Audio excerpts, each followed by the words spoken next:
Good morning. I wanted to come and share with you guys. There's this lady that I bumped into her because I was looking for videos on how to cope with aging because I want to help my father cope with aging. He's 81. And her name is Sandra Hart. And she really brings a smile to my face because when I see her, I feel represented, you know. I feel like that's gonna be me. Her YouTube channel is Life Over 60 with Sandra. I highly recommend it. She's such an inspiration, and she talks about her life, how she balances her life routine, her new life routine, as being home. And one of the things that I want to share with you guys is the act of balancing raising small children and caring for an elderly parent. That's my current situation. Three things that come to mind that I am trying to use and apply is, number one, communication. And this is geared towards caring for the elderly parent. Communication is essential in all relationships. But when you have an elderly parent,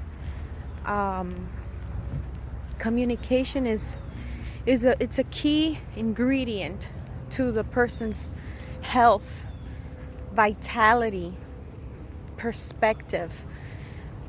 Because I believe that having a different input is necessary at any age.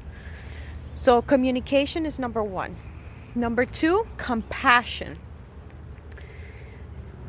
We all have to be compassionate with our elders because I always think of when the roles were reversed.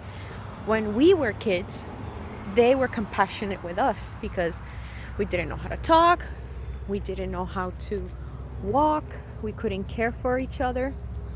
They had to do it for us. So that was one of I think my camera is moving too much. They had to be compassionate with us, right? So now it's our turn to be compassionate with them. We have to be compassionate that they're not up to speed with technology, with how life is today. And I mean, obviously this is depending. There's some parents that are up to speed with technology. Like, for instance, my dad, he's pretty, savvy with computers. He can defend himself. He uses Facebook, YouTube. He'll read the news. He'll see the weekly ads for the grocery. So I would like to say that he's pretty, involved with technology. But we have to be compassionate when they don't want to cooperate or when they don't want to do something that they should do, like exercise, or something as simple as taking their medication, or daily routine things. So we have to be compassionate and not get upset, because it can get frustrating when you are trying to help them and they don't cooperate. So just be compassionate, have patience, talk it over, explain to them why you're doing this. Because I think that, at least what I've noticed, is that when they get old, or I shouldn't say old because that sounds a little too harsh, but when they're more mature, let's say it like that. When they're more mature, they don't like being told what to do. It's common sense, right? They're older. They're our parents. We shouldn't be telling them what to do.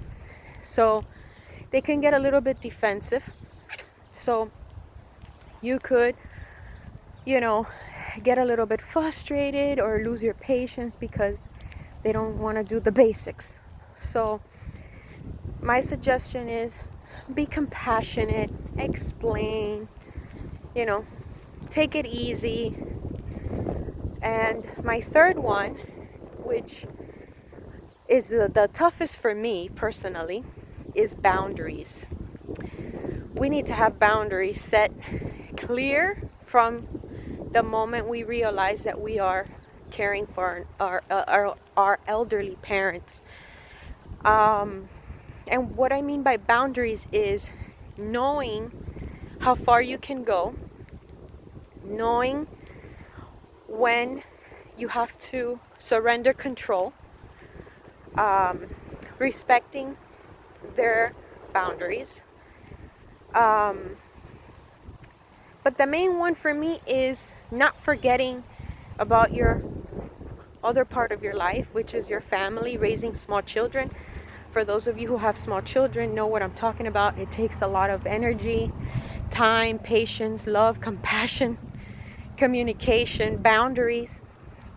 But I would say not to forget about that, because sometimes we get so caught up in trying to care for our elderly parent that we tend to forget the other stuff. Not that we neglect it, but we kind of lose sight a little bit. So those are my 3 things that I want to share with you when you are raising small children and caring for an elderly parent.